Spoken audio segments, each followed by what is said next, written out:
Welcome to Weight Loss and Wellness for Real, the podcast where people like you get the practical solutions and support you need to permanently lose the physical and mental weight so you can feel better and live the life you want in the body and mind you want. If you're looking to overcome your stress eating, overeating, binging behaviors, and move to a place of freedom with food and your body, you're in the right place. Just a reminder that this podcast represents my own opinions. The content here should not be taken as medical advice. The content here is for educational and informational purposes only. Please consult your doctor or healthcare professional for any individual medical questions you may have. Hello, friends, and welcome. I'm glad you're here. This is episode 71 of the podcast, Weight Loss and Wellness for Real. And today's topic is all about compassion fatigue. You may or may not have heard of the term compassion fatigue, but in my world as a therapist, you hear it often in regards in how not to burn out as a therapist. I see it often with anyone in the helping professions, nurses, doctors, teachers, and often I hear this from all of you wonderful mamas out there taking care of the kids, doing all the things. Compassion fatigue is a thing. It is defined as a condition characterized by emotional and physical exhaustion, which leads to the diminished ability to empathize or to feel compassion for others. Sometimes it's even described as the negative cause of caring. So we're going to really get into all this, and we're going to talk about how to change this a little bit. If you're starting to, we're going to talk about signs and symptoms, so you're going to understand if maybe this is something you're dealing with, because the sooner you kind of recognize it, the easier it is to get out of it. We're going to talk about ways to get out of it. We're going to talk about ways to find some healing around this. And this does relate to food and weight loss issues. This may not apply to everybody out there listening, but for many of us who use food emotionally, if you are moving into compassion fatigue, or, if you're taking care of everyone else and feeling overwhelmed and not really taking care of yourself, then we really want to be thinking about how to get into that space of how to get out of that space. And because so many of us use food or drink to help find relief when we are in that space. So we're going to talk about that as well. But again, there's lots of people who deal with compassion fatigue who are not using food or drink to self-soothe. It's just that for many of us who do use food emotionally, and I just know all of you out there as my audience, a lot of you, this is what you're dealing with, or you have loved ones who deal with this, more of this food and drink issue and emotional eating and disordered eating patterns. And compassion fatigue can really make that sort of emotional eating, the overeating, sometimes even the restricting, because we're looking for control, get even worse. So we're going to talk all about that. But before we get started, just a reminder that you can head over to my website, and that's at heatherheinen.com, and Heinen is spelled Heynen, so heatherheinen.com. I am currently taking new clients at the time that this podcast is being released. I usually record my podcasts earlier, but I recorded this one and then I'm releasing it within the same week. So anyway, at the time that this is being released, I am currently taking new online weight loss coaching clients and new online life coaching clients. I am also taking a few in regards to phone sessions. So if you've been on the fence or thinking about maybe wanting to work with me, now might be a good time to head over to my website and fill out the form with a request to work with me. We kind of go back and forth via email from there. If you have been on the fence but you're not sure, I would just really encourage you to go over to the website anyway. I have tons and tons of detail over there about me, about my programs, about how I work with life coaching clients, how I work with weight loss coaching clients, how I work with people via phone sessions. All my prices are over there. But lots and lots of detail, because it is really important if you're looking for a coach. This goes for a therapist as well. You want to make sure that initially it at least feels like a good fit. Now, you may work with that coach or therapist a session or two and find out this is not a good fit for me. And that's, normal. That's how it should be. It's kind of like finding a doctor or someone else you're going to partner with in regards to your health. You really want to make sure that's a good fit. But I hope by putting all that detail on my website, as you read through things, you can get a sense of how I work with my clients, sort of my style, my philosophy. And if it doesn't fit, then at least you know. But if it does fit, then that might be a good indicator to give it a try and fill out that form. And you can ask me more questions, those sorts of things. Okay. Also, lots of other things over on that website, just valuable, I hope valuable, free info. I do have a journal over there, kind of like a blog. I just call it a journal. It's a little more personal. Articles, tips and tricks. You can sign up for a free monthly newsletter where I send out, it's called All Things Wellbeing. So that's free. So anyway, head over there. Lots of things for you over at my website. Okay, so let's move on to what we are talking about. The other part of, I wanted to do an episode on compassion fatigue, as so many of the clients I work with in therapy, as well as my coaching and weight loss coaching clients, present with this condition. And it can be very frustrating, as these individuals really do care about others, but find themselves almost at odds with their own values when they find they're feeling irritable and angry and low on patience with others. They don't, maybe if they're in a helping profession, they do not want to do their job anymore. They may describe it as burnout. Like I said, I do find this in particular with a lot of moms, just feeling very, very overwhelmed, and that they're always having to give and they don't have anything to replenish themselves. And so they sort of get into this space of where they're living out of alignment with our own values. That does lead to things like I spoke about before, like overeating, overdrinking, and or just a huge sense of dissatisfaction in life. And this leads to more stress, anxiety, and even can lead to depression. So I hope to give some of you out there who may be experiencing this, or someone who might be experiencing this, some verbiage, some words, some understanding to explain what's going on, just to bring that awareness and understanding, and also talk about ways to heal this and to get back to being who you truly are, that caring, compassionate, empathetic, helping person, and feeling back in alignment with yourself. I hope you are finding something useful from these episodes and this podcast. And if so, please share it with someone else in your life you feel it could benefit. This podcast is also now monetized. So if you really feel you are getting a lot from it and want to help keep it going, please go to the episode show notes. You can just scroll down from wherever you're listening. You'll see a description of the episode, and then you will see it says support this podcast, and then there's a link you can click on. You can click on that link, and that's where you can support the podcast. Even the smallest donation, like 99 cents, helps to keep me producing the podcast. And to those of you who have donated, I really, really appreciate the support. I really do appreciate all of you listening and sharing the space with me. Again, just very thankful for all of you. I wanted to tell you about a company I recently used and that you may be interested in using as well. It is called 5 Strands, 5, the number, and then STRANDS, 5 Strands. And it is a test to learn about food intolerances, environmental intolerances, and it can give you lots of really good information on how your body is currently responding to your diet. So it can identify food or environmental intolerances. And then you can kind of temporarily remove these things from your diet and make lifestyle decisions around that in order to reduce inflammation, to feel a bit better. This isn't about allergy testing. This isn't the same if you were to go get allergy testing through blood.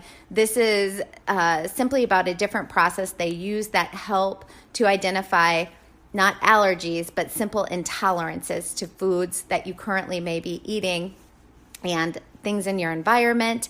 And then once you have that knowledge, the idea is you can go into an elimination diet and take all those things out at once. Versus if any of you have done an elimination diet before, when you're trying to figure out what's working for you, what's not, it may be something like you take out all dairy, you have to wait 4 weeks to see how you respond, then you take out another thing, so it's just this really long process of trying to figure those things out. This is just a really quick, simple, easy way to get that information and eliminate all those things at once.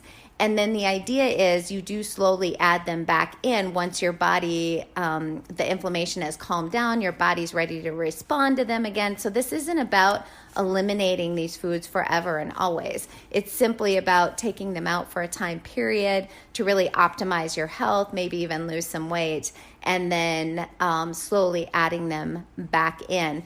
And the test is so easy because you just send in some strands of hair, hence the name of the company, 5 strands.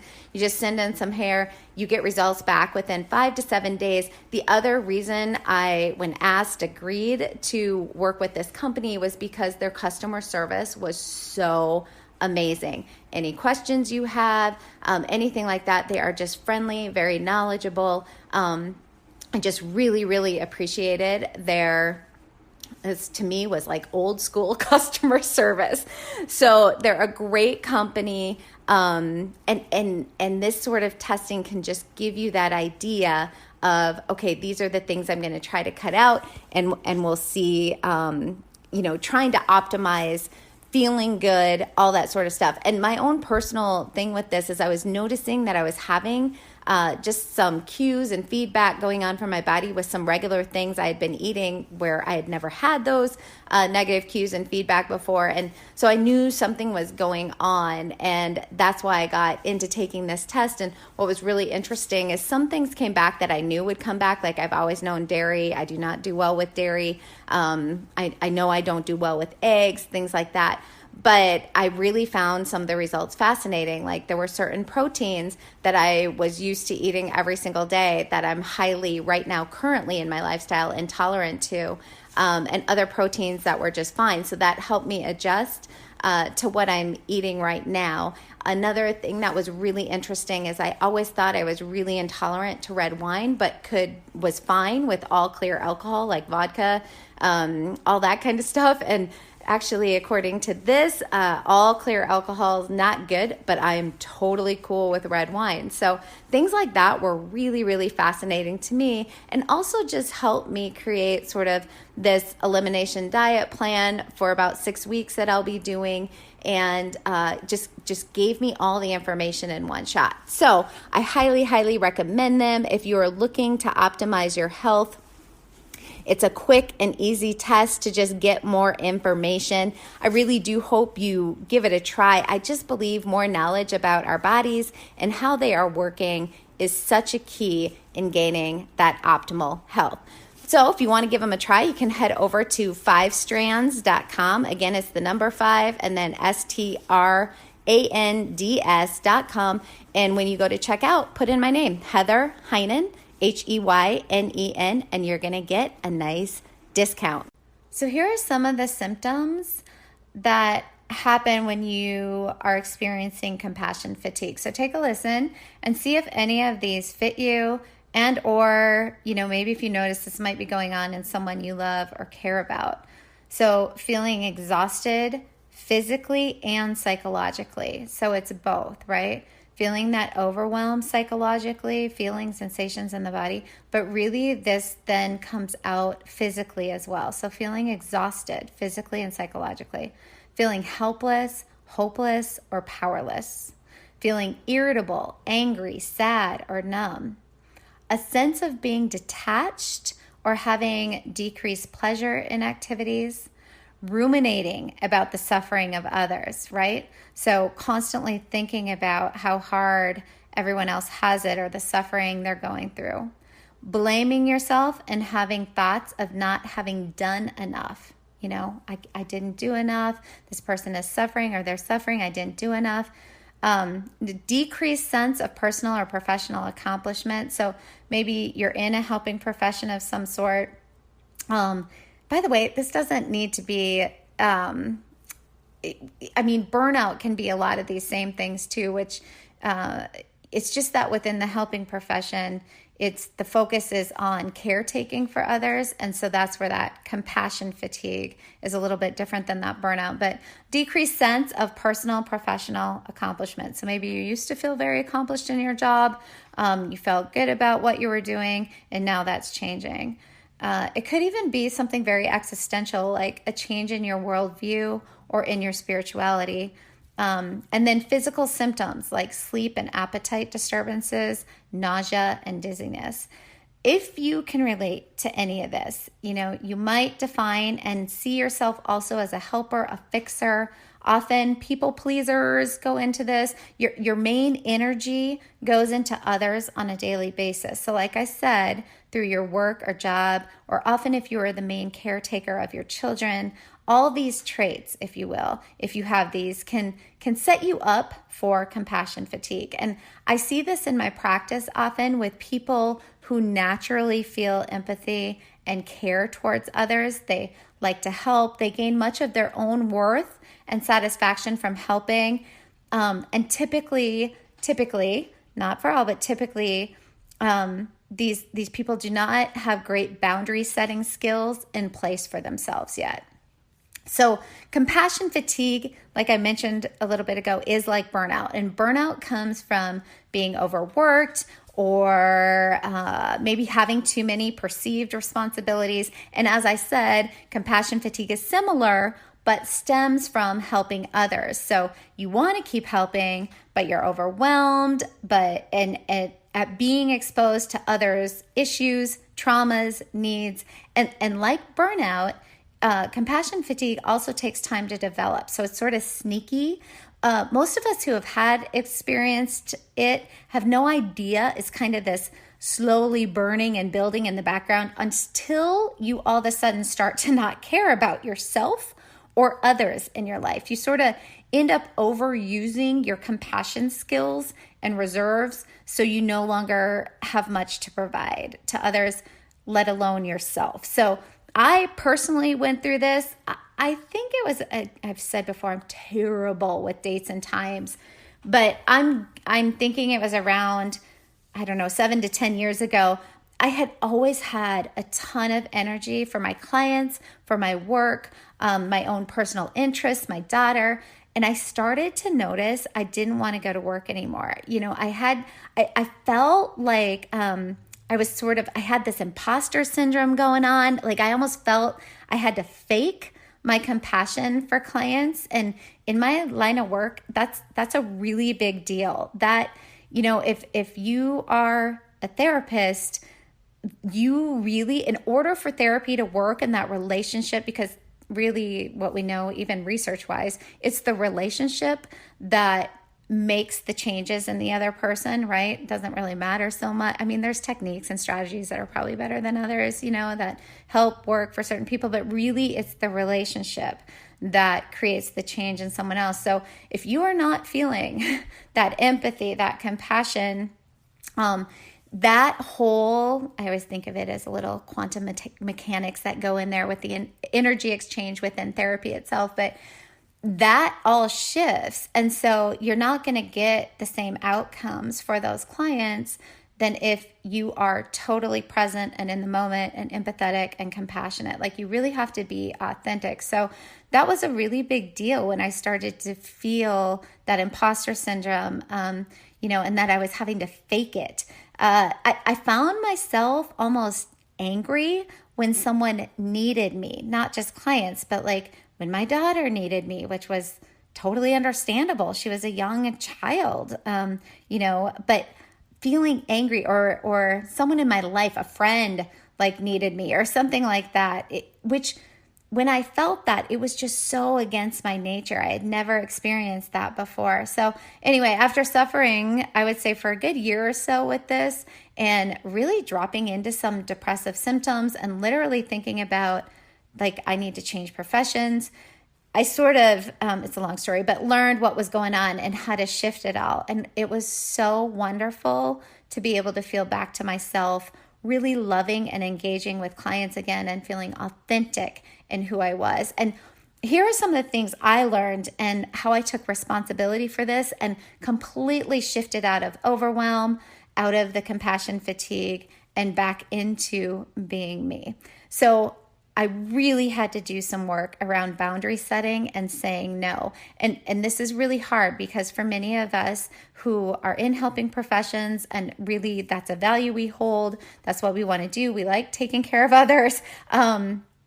We're really bad at this. We're really bad at setting boundaries and saying no, because a lot of times we're people pleasers. We want everyone to be happy and feel okay. And so we're really not good at boundary setting. And what is funny is that I never, well, funny now, not funny then. What is funny that I never really understood the importance of when I would read things about how to say no or how to set boundaries, right? Because I was always reading articles on mental, emotional well-being and wellness and all those things.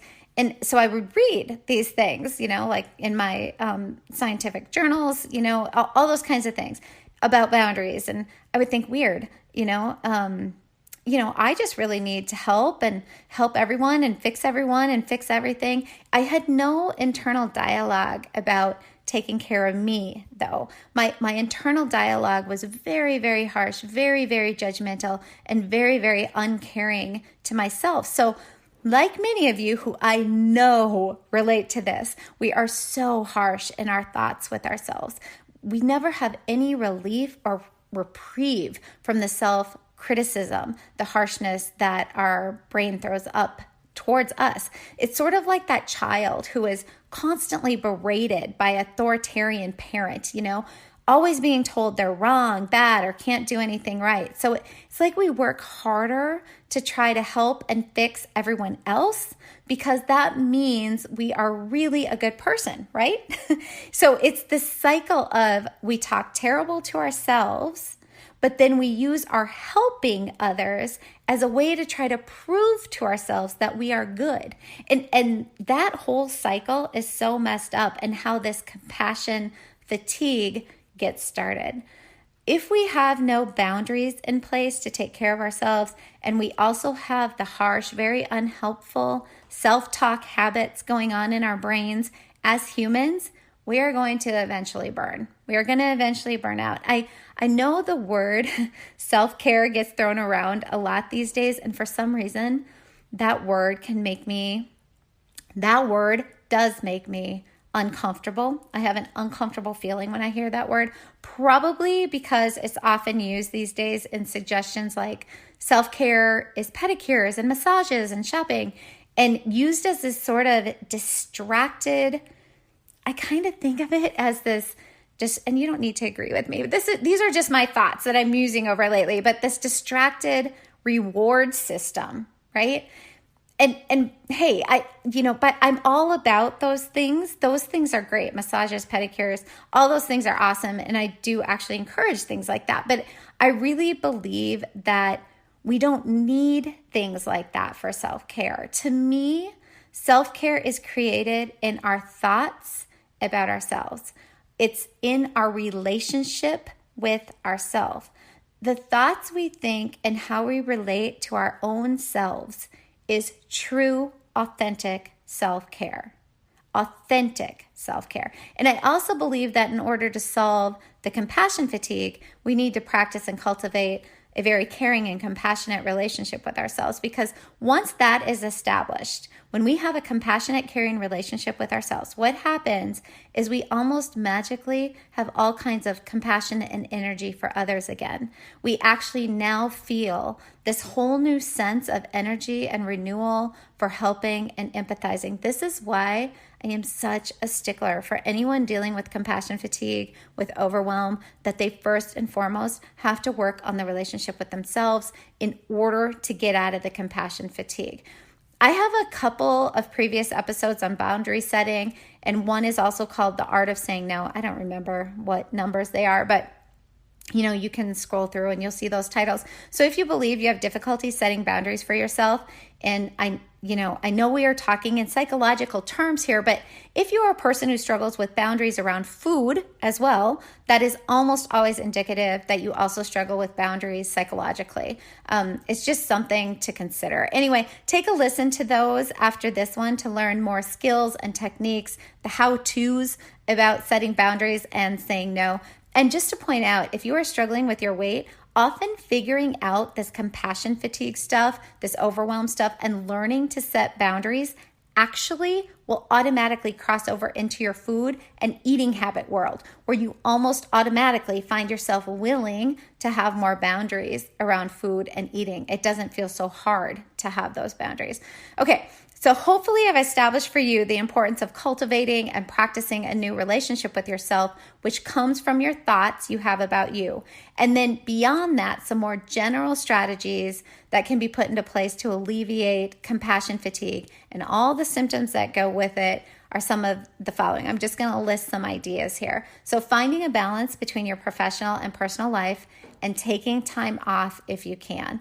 That's really important, and I found that for me as well. Taking that time off, being able to check out once in a while is hugely rewarding and helps really give me that balance of not dropping into that compassion fatigue. Following self-care routines. So things like getting enough sleep, choosing healthy food, exercising regularly, and nurturing social relationships, all really important there. Avoiding information overload and paying attention to how stressful or traumatic information affects you. I'll just get really personal here. Well, first of all, I do not own a TV and have not for years. And the reason for that is because I don't want any excess information coming at me. Now, that is simply because I know myself very well. Not even something I'm proud of. I just literally, it probably has to do with my job. I'm listening to fairly traumatic stories most of the day, trying to help. And so I cannot handle excess news, excess bad news, excess negative information coming into my world. Especially true for these past couple of years with the news. So glad I don't have a TV.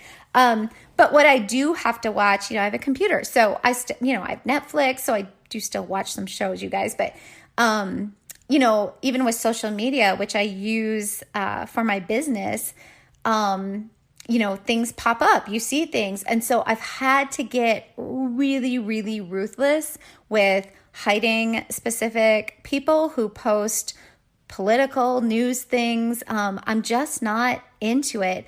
And trust me, I am very well informed of what's going on, but I don't, because people just talk about it, you learn these things. It just, you are able to take in what's going on, enough, but I can't handle that excess negative stuff coming into my brain. I fill that time. So even my social media is so vetted. The only things I see in social media are inspiring, uplifting, all the things that I want my brain to be fed so that I can feed myself those good things, because that really helps me balance a lot of the traumatic things that I do here. And participate in with others and helping them move through things. So anyway, avoiding information overload and paying attention to how stressful or traumatic information affects you. If you're highly affected, if you're an empathetic person, that's your nature, you're probably highly affected by traumatic and negative information. And it is going to be up to you to set those boundaries for yourself of what you take in. Okay. Identifying your priorities and engaging in activities that replenish and rejuvenate you. So this may come down to having to do some journaling, some thought work, or asking people who are really close to you. Like if you can't figure out, what are the things that are my priorities and what activities do I actually find joy engaging in?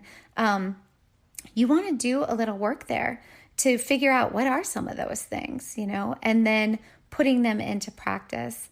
Practicing gratitude and being in the present moment. And I say practicing being in the present moment because that practice, the practicing of gratitude and also practicing being in the present moment really, really can fulfill us, uplift us, feed our souls, all those things. So a gratitude practice every morning, just listing 3 things you're grateful for. I've talked about this before. Some days on my not so good days, my list of 3 is things like coffee, a warm blanket over my feet. I mean, they're very basic things, but practicing that gratitude every single morning, writing out those 3 to sometimes I can go to town and list 15 things, has really been incredibly beneficial for my own mental, emotional health. And I know it has been for many, many people. And we have science behind this. We know that practicing gratitude and being in the present moment works. Understand that suffering and pain are a part of the collective human experience and that you do not have control over them, right? So this is really about forgiving oneself that you can't always fix everything for everyone else. This is more about learning that when you want to help someone, it is about sharing that space with them and being in that space with them and not trying to fix them or make them change, right? So giving up that belief that you have control and can make those changes and instead moving into acceptance and allowing and forgiveness. Focusing on areas that you do have control over, including your thoughts and feelings, rather than having unrealistic expectations about changing things that are beyond your control, which relates to the one I just talked about. So you focus on what you do have control over, which, by the way, you guys, that is mostly your thoughts and feelings and how you behave, right? Okay, so the takeaway here, helping others without replenishing yourself leads to overwhelm and compassion fatigue. As soon as you recognize some of the warning signs, you really want to take action right away. Taking steps to care for yourself, specifically in your mental thought world related to your relationship with yourself, is absolutely number one. And one more thing, and this is often a difficult thing to hear, but it is the truth. And if you know me at all, I am definitely more stoic in my life philosophy than positive thinking person.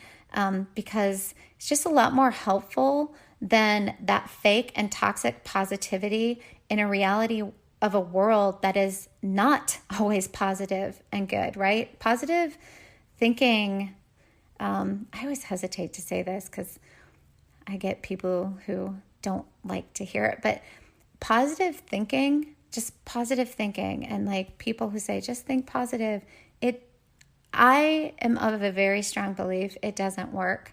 And there is also, you probably get sick of me saying this, but there's research behind that too. But positive thinking does not work. And in fact, this is why I call it toxic positivity. If you try on purpose to think positive all the time, it in fact literally can backfire and make you feel worse and more unmotivated. It's probably for another podcast and how that all works in the brain. But just for now, understanding that a more stoic philosophical approach to life is much more helpful and useful than thinking you have to struggle to think positive all the time. That's just not reality. Okay, so for the difficult thing, but the absolute reality and truth is that no one else except for you can fix this for you. Now, you can partner with a good therapist, a coach, even a close friend to help you move through this. But the truth is the healing can only be done by you taking responsibility for it, owning it, and starting the work of creating that loving, compassionate, healthy relationship with yourself and watching that compassion fatigue melt away when you do this. It's so rejuvenating and will fill you with so much more energy and compassion for helping others. I hope you found something useful or maybe had an insight about yourself or maybe even just a clearer understanding of what might be going on with you or someone you care about. And if you're experiencing any of these symptoms, maybe how to start to begin to heal and if needed to reach out for help. As always, I just really appreciate you sharing this space with me, and we are We're going to talk soon. Did you know you can find a lot more help from me on my website? Go to heatherheynen.com. Heynen is spelled Heynen, and get in touch with questions on all things I offer, like online courses for overeating, weight loss, goal attainment, and also my coaching and counseling services.